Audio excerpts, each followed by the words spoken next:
Bebi Tolulope Akinremi, Honorable Ogwa Joseph Obina, Honorable Okejev Emmanuel Yiza, Honorable Olujimi Biodun Christine, Honorable Honor Sandy, Honorable Pereira Diaz Orlando, Honorable Rosa Lopez, Honorable Rosario de Brito Nelson, Honorable Sahabdi Alaji Yao, Honorable Saidu Alkali, Honorable Sako Mamadou, Honorable Salamba Midele, Honorable Saleh Gabriel Zok, Honorable Salih Ibrahima Baba, Honorable Sama Shaka Musa, Honorable Sankara Abdoulaye Danladi, Honorable Santos Tavares Carlos Alberto Dos, Honorable Sar Wurai, Honorable Sise Veronica Kadi, Honorable Sario Aja Fata, Honorable Snow Jr. Edwin Melvin,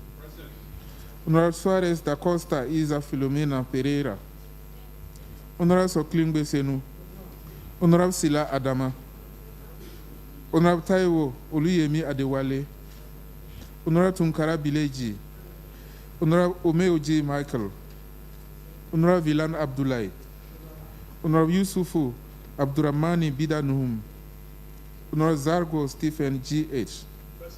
Mr. Speaker, the list is exhausted. Thank you. Thank you very much, Secretary General. Honorable members, pursuant to Article 71, Paragraph 2 of our Rules of Procedure, Parliament always has a requisite number to deliberate and settle its agenda. It has been so decided. As a reminder, in accordance with the work program of our ordinary session, Thursday, 14 December was devoted to the closing ceremony.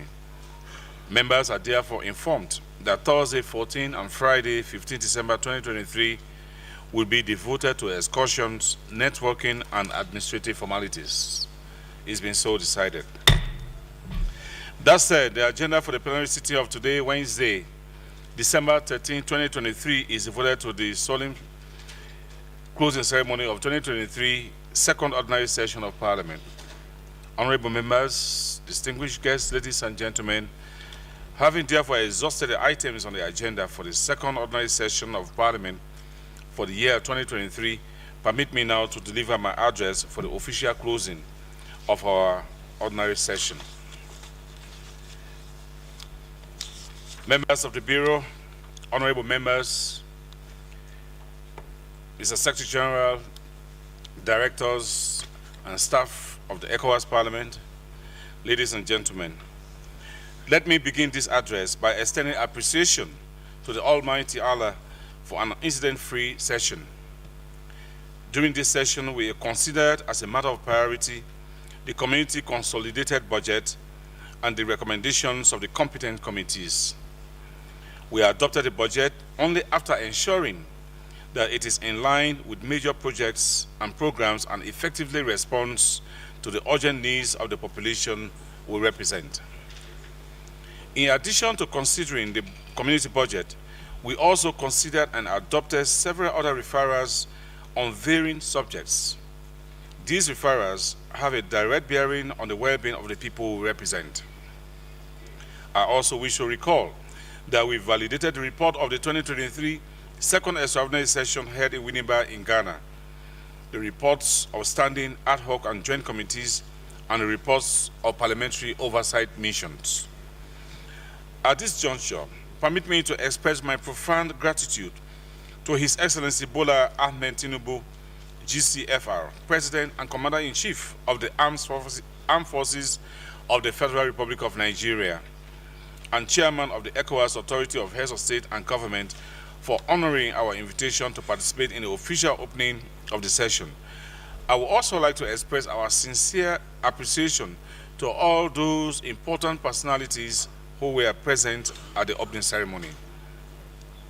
I would also like to pay special tribute to you, dear colleague members of this Parliament, for your efforts, your contributions, and your presence throughout this session.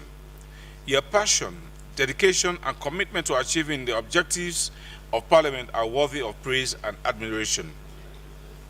Excellencies, ladies and gentlemen, I would like to take this opportunity to congratulate the new MPs and colleagues who retained their seats in the last legislative elections in the region. Let me remind you that the task of representing our people is sacred, and therefore we must discharge this responsibility honorably and diligently. I wish you good luck in the discharge of your duties for the benefit of the citizens who have reposed their trust in you. We also note that certain member countries such as Senegal and Togo will go to the polls in the coming months. I would like to ask our fellow citizens of the said countries to put the best interest of the nation first in order to guarantee peace and national cohesion during the upcoming electoral events. As you know, peace and security are the cornerstones of all development, and we must always keep this in mind. Electoral contests must not become moments of tearing our countries apart. On the contrary, they must strengthen our love and our brotherhood. To this end, Parliament prays and wishes that the elections will be peaceful, inclusive, and successful. Dear colleagues, distinguished guests, ladies and gentlemen, gradually and surely we are moving towards the end of our mandate. Today, we are at the end of the last ordinary session of the 5th legislature. As a prelude to the forthcoming evaluation session, permit me to say a few words about the progress made since our installation in March 2020. It was with some apprehension that each of us began the 5th legislature, the interests of the community being paramount to each of us. We were able to transcend our differences and resolutely settle down to work. The atmosphere was cordial and a spirit of tolerance reigned, thereby significantly promoting the work within the Parliament. I salute such cordiality and the political maturity which characterized us right from the beginning of this mandate. Thanks to your perseverance and availability, Parliament succeeded in making its contribution to the community's well-being by effectively assuming its oversight, advisory, and representative roles as defined by the Supplementary Act. It is appropriate at this juncture to congratulate all of us for the perseverance and determination we exhibited to honor our commitments to the community.